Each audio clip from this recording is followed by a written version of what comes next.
I've worked very hard, my entire career, both as a student athlete and then professionally as a coach. And so, if anything, if people would look at me as an example of what you can accomplish through hard work and determination, I would think that that would, to me, would be an honor, to be seen in that light. I mean, I came here as a walk-on, not on scholarship. I was, I think I got the very most of my ability, which was limited. I worked very hard, and in doing so, I think I earned the respect of my teammates and my coaches. I have zero regrets about coming here, working, here, and my accomplishments here. I was on the scout team for 5 years, and I saw limited time, mop-up time mostly, but I would not trade those experiences. I wouldn't trade those handful of plays. I wouldn't trade those friendships, those relationships for anything. My ultimate goal has always been to be a head football coach, and I didn't feel like, of all the things that I've accomplished professionally, that if I didn't have an opportunity to lead my own program and develop young men, that I felt that I wouldn't feel fulfilled professionally if I didn't have that opportunity. And CMU and CMU football has always been something that's very, very, very near and dear to me. It's highly personal. I care about this program a great deal, and it was just a goal of mine. I said, if I'm going to come back and be a head coach one day, I would love for it to be here. The press conference, obviously, for me was a very, very emotional day. I'm still amazed at myself that I was able to hold it together. I really could have probably gone up there and everybody would have said, "Oh my God, we just hired a crybaby as our head coach." But it was very emotional, especially having my family sitting there in the front row, having Paulette there, who's really been at my side for our entire marriage, and just thinking of all the things that we've sacrificed as a family, the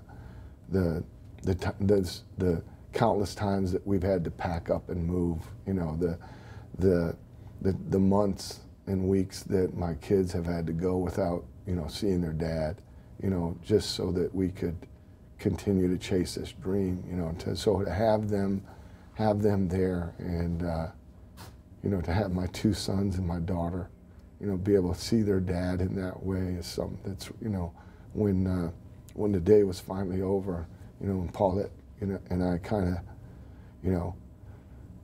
I think we had dinner at Olive Garden at 10:30 at night, and the kids had already gone over and ordered room service, and they were all asleep by the time we got home, but we just looked at each other and it was like, that was a pretty awesome day. And she even said it. She said, they'll never forget that day. Is what you get in a college environment. So my motivation as a coach has never changed. I got into this business because, number one, I love the game. I love the challenges of it. I love that. I love that our results are immediate.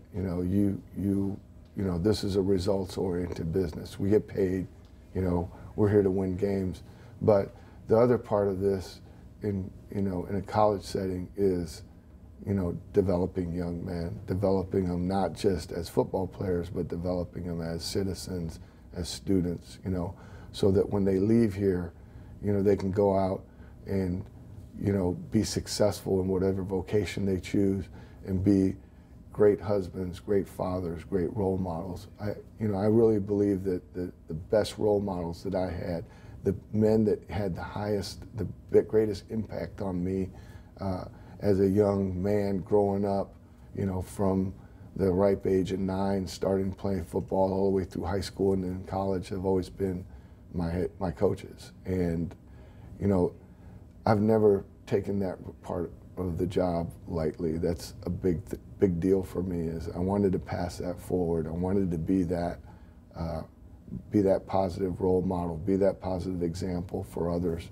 Those relationships, it's how you handle Our adversity. jobs as coaches is to monitor, reinforce, motivate, educate, inspire, correct, all aspects.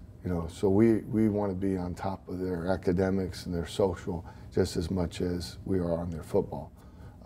What we ask the players to do is just be committed and be engaged in whatever you're in right now.